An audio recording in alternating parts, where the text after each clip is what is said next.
Kita semua di sini tujuan kita adalah untuk bersilaturahmi. Kalau orang Betawi punya pantun, makan nasi uduk di rumah Paus Sumit, lauknya katanya semur kaki.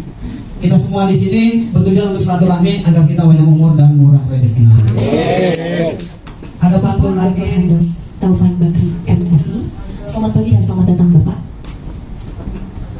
yang kami hormati, Kepala Suku Badan Kesatuan Bangsa dan Politik Kota Administrasi Jakarta Timur. Yang kami hormati para narasumber dan moderator dari dari KPU Kota Jakarta Timur, narasumber dari Bawaslu Kota Jakarta Timur, narasumber dari Perludem, dan yang kami hormati Bapak dan Ibu peserta kegiatan yang berbahagia.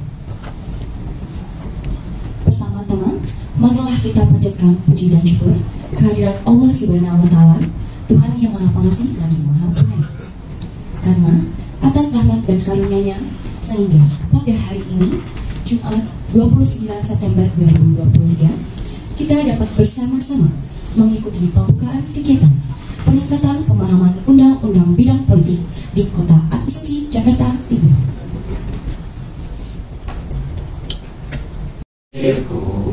Tanah tumpah darahku, di sanalah aku berdiri, jadi pandu ibuku. Indonesia kebangsaanku, bangsa dan tanah airku. Marilah kita berseru, Indonesia bersatu. Hiduplah Taufan Bakri MSI. Terima kasih Pak Kaban bisa kesempatan beliau bisa hadir di tengah kita pada pagi hari ini. Lalu para narasumber dalam hal ini sudah hadir Pak Rio, makasih Pak dari KPU Jakarta Timur, lalu Ibu Amelia dari Bawaslu Jakarta Timur, dan Pak moderator serta para peserta kegiatan yang saya cintai dan saya banggakan dan tidak dapat saya sebutkan satu persatu tanpa mengurangi semangat saya. Bapak Ibu sekalian, Assalamualaikum warahmatullahi wabarakatuh.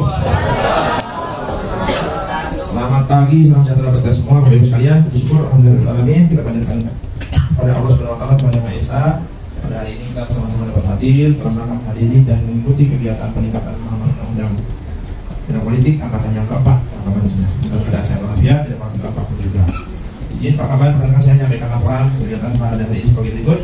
Dasar kegiatan ada yang pertama, Undang-Undang Nomor 23 Tahun 2014 tentang pemerintah daerah sebagaimana dua kali diubah, terakhir dengan Undang-Undang Nomor 9 Tahun 2015 daerah. Warahmatullahi wabarakatuh. Suaranya masih lemes, snacknya banyak. Jalan-jalan ke kantor camat. Cakep. Jangan lupa membawa tomat. Kalau merasa umat Nabi Muhammad, jawab salam dengan doa. Maulid. Assalamualaikum warahmatullahi wabarakatuh. Waalaikumsalam warahmatullahi wabarakatuh. Ini baru anak Jakarta Timur nih.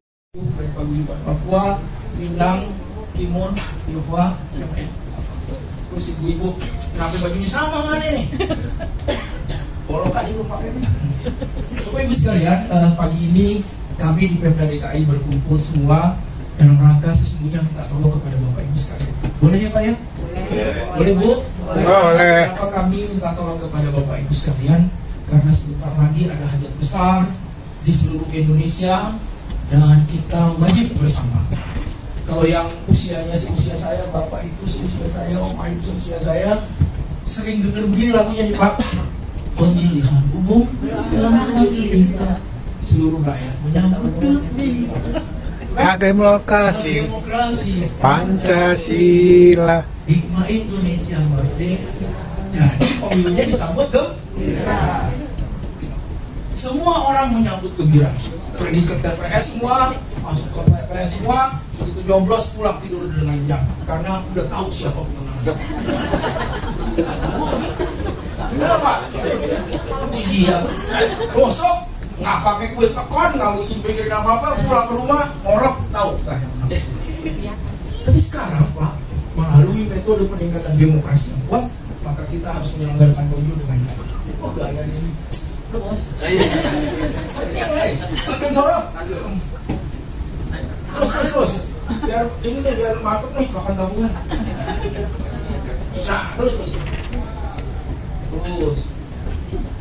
Nah, Pak Ibu sekalian, inilah yang kami mau minta tolong kepada Bapak Ibu sekalian soal kepemiluan di tanggal berapa, Pak?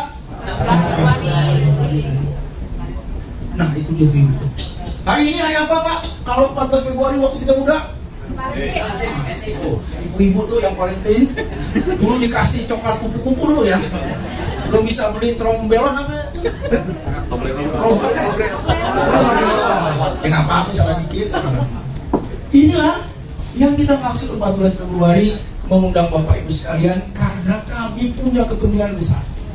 KPU, Bawaslu, IO. Benar nggak mereka IO nih? Mereka penyelenggara. Yang punya duit siapa? Mulusnya yang punya siapa? Pemerintah. Maka kita khawatir benar proses demokrasi itu akan mengalami orang tidak pergi ke bilik suara. Maka kumpul nih yang dari masyarakat Melayu mana? Padang nih. Dah, bantu ambol ada. Pikir aduh. Mana bantah? Mana batang mana tadi? Ini batang nih. Nang adong hepeng. Adong lah. Maka 14 Februari itu semuanya mana yang Betawi udah ada sama kita ya, Bang. Oh, kalau ibu mau cian. Kalau ada cian, bisa ya. Apa tuh? Coba 14 Februari pemilu memanggil kita, seluruh rakyat menyambut gembira. Tapi kita masih ada yang masih di medsos apa tuh? Cebong lah, kampret lah ya. Nah, kenapa kita perlu 14 Februari? Yuk, lanjut ya. Lanjut. Nah ini nih Pak, kalau Valentine Day, coba tuh anak-anak tuh usianya 15 sampai 19 tahun. Para komisioner KPU Kota Jakarta Timur yang baru saja dilantik sebenarnya pada bulan Juli kemarin 2023 dan mempunyai masa jabatan sampai dengan tahun 2024 ini. Tak kenal maka tak sayang. Ini yang ketuanya adalah Pak Teddy Kurnia. Dan saya banggakan senang sekali hari ini bisa bergabung dan berjumpa dengan ibu bapak semua yang sangat luar biasa.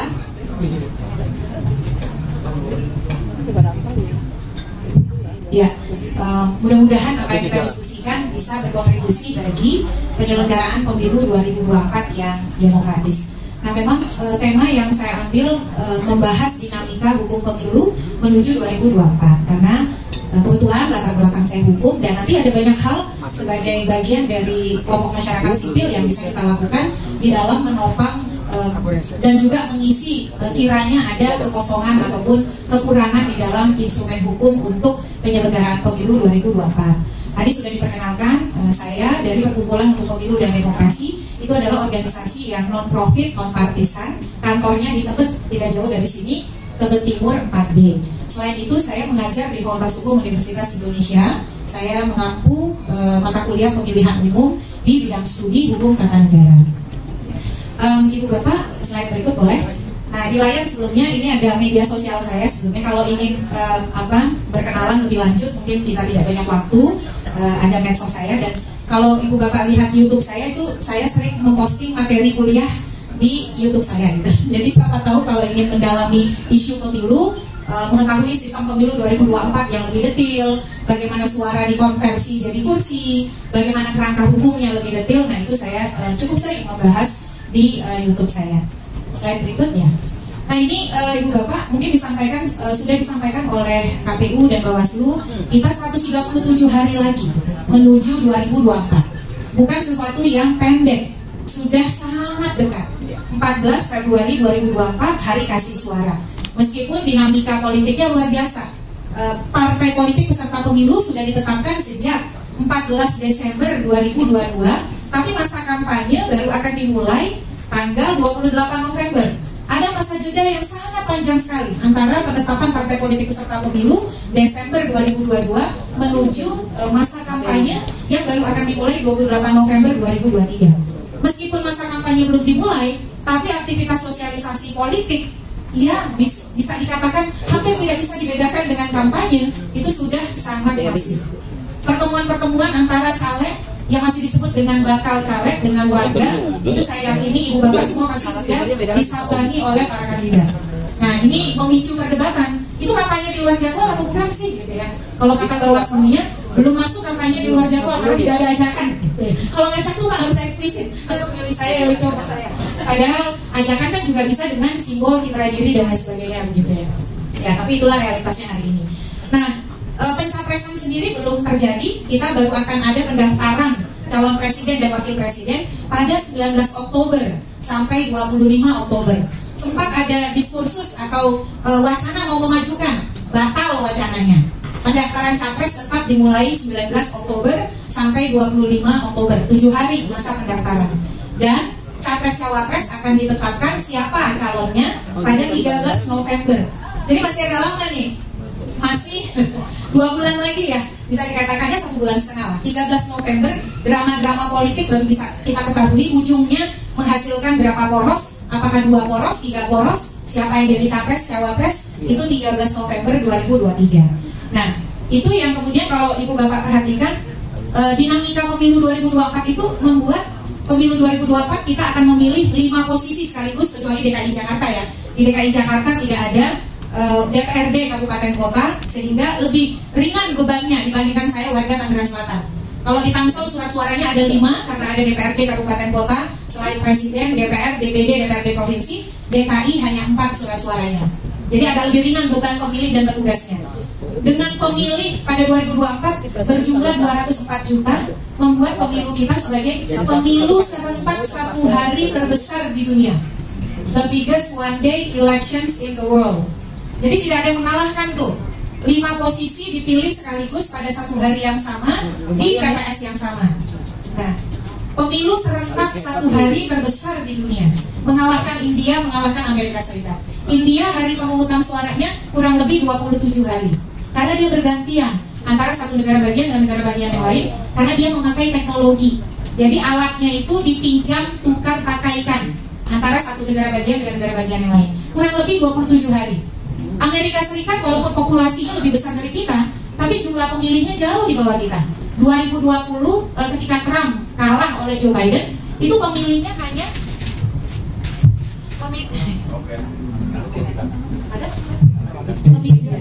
pemilihnya itu hanya 162 juta. 162 juta pemilih Amerika Serikat. Indonesia 204 juta. Karena ternyata usia di Amerika Serikat untuk memilih itu 18 tahun. Kalau di kita usia pemilihnya 17 tahun. Ditambah lagi syarat tambahan dan atau sudah pernah menikah. Jadi kalau belum 17 tapi sudah menikah, itu seolah-olah dapat insentif hak pilih gitu ya. Makanya ada yang bilang dan atau sudah menikahnya itu dihapuskan saja lah, satu syarat umur saja. Karena kan menikah itu sekarang minimal 19 tahun. Jadi jangan sampai seolah-olah itu kalau kawin usia anak maka dapat insentif hak pilih gitu. Nah itu wacana perdebatan di komunitas kepemiluan. Selain itu Ibu Bapak, tantangan kita di 2024 kenapa ormas dan masyarakat sipil perlu ambil peran. Pemilu kita itu pemilu yang salah satu paling rumit di dunia. Karena kenapa? Kita memilih 5 posisi sekaligus, lalu kombinasi sistemnya, kan kita ada DPR, DPRD ya. Kombinasi sistemnya itu dengan sistem proporsional terbuka, yang calegnya itu banyak gitu. Sekarang 2024 saja partai politik ada 18. Nah, kalau contoh nih, Dapil Jakarta 2. Dapil Jakarta 2 itu Jakarta Selatan, Jakarta Pusat, dan luar negeri. Itu kursi yang diperebutkan ada 7 kursi. Partai politik boleh mencalonkan sampai 100% dari kuota. Jadi kalau satu partai mencalonkan maksimal 7 caleg kali 18 partai politik, itu sudah berapa ratus ya Pak ya? 110 lebih. Itu yang ada di surat suara tuh hanya untuk DPR. Belum tambah DPRD provinsi, belum tambah DPRD kabupaten kota, belum tambah DPD. Nah, makanya kalau kayak saya nih, Dapil 3 Banten, saya tinggal di Tangsel, itu saya hitung-hitung 2019 jumlah caleg yang berkompetisi di dapil saya itu 400 orang lebih. DPR, DPRD provinsi, DPRD kabupaten kota, DPD, tambah lagi pilpres ya. Nah itu menimbulkan kerumitan karena pemilih kan boleh mencoblos caleg langsung. Nah belum lagi ada rumus-rumusnya, nanti saya cerita. Coblos caleg, suara buat caleg. Coblos caleg dan tanda gambar partai, suara buat caleg. Coblos tanda gambar partai, suara buat partai. Itu bukan hanya membuat pemilih bingung, tetapi juga membuat petugasnya kebingungan. Makanya di 2019 Ibu Bapak, dari total suara pemilih yang pergi mencoblos pemilu DPR, kan angka partisipasi kita tuh tinggi ya, 81% secara nasional. Tetapi dari 81% yang menggunakan hak pilih pada 2019, total pemilih kita 192 juta pada waktu itu. 80% pergi ke TPS. Sayangnya ada 17.503.000. 17.503.000 lebih besar daripada perolehan suara Partai Golkar secara nasional. Itu suara yang diberikan oleh pemilih setara dengan 11,12%. Itu tidak bisa dihitung dan dikonversi jadi kursi karena cara mencoblosnya tidak sah atau salah. Nah, saya menulis, kalau Bapak Ibu mau browsing tuh ada di media Indonesia, judulnya menyoal suara tidak sah. Orang atau pemilih sudah berduyun-duyun datang ke TPS mencoblos, tapi suaranya tidak bisa dihitung karena cara coblosnya salah. Kenapa cara mencoblosnya tidak bisa dihitung jadi suara sah, perolehan suara partai? Satu penyebabnya, paling banyak nih, karena surat suaranya dibiarkan kosong, tidak dicoblos. Jadi diterima, dimasukkan kembali seperti apa adanya, tidak dicoblos sama sekali. Itu untuk pemilu DPR dan DPRD. Ini konstan ya temuannya. Ternyata apa? Orang gak peduli sama pemilu legislatif, orientasinya ke pemilu presiden.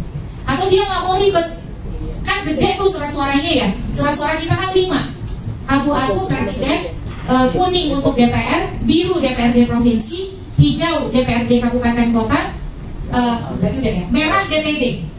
Jadi paling banyak surat suara yang invalid atau tidak sah itu disebut dengan blind votes. Surat suara itu gak diapa-apain. Dan itu tuh konstan, DPR dan DPRD. Yang kedua paling banyak adalah coblos ganda. Nyoblosnya partai A, calegnya partai B. Jadi saya tanya tuh, kenapa bisa begitu? Kan agak aneh ya. Oh, dia sukanya partai A, ideologis, tapi keluarganya, saudaranya nyalek dari partai B. Jadi nggak ngedukung dua-duanya. Nah, partainya partai A, calegnya partai B. Itu yang kedua. Yang ketiga, 5 caleg dicoblos semuanya, 5-5-nya. Kenapa? Kan terima duit nih dari 5 caleg. Kenapa dicoblos semuanya? Biar nggak dosanya 2 kali. Kan udah terima uang, masa nggak amanah? Iya juga ya. Jadi dampak dari politik uang tidak serta-merta itu bisa diikuti dengan perolehan suara caleg. Semakin banyak yang kasih uang ya fenomena begitu. Ini riset saya di Serang. Karena di Serang itu kenapa di situ tingkat invalid votes-nya, suara tidak sahnya tinggi gitu. Ya ditanyain gitu, semua pada ngasih uang ya semua dicoblosin. Ya juga ya. Ya risikonya kan gitu ya. Makanya kalau ngasih uang ya belum tentu juga dampaknya jadi suara gitu. Dan yang terakhir, dampak dari suara tidak sah itu diakibatkan petugasnya juga kebingungan menentukan suara sah dan tidak sah. Jadi karena kalau di 2019 itu Ibu Bapak ada sedikitnya 16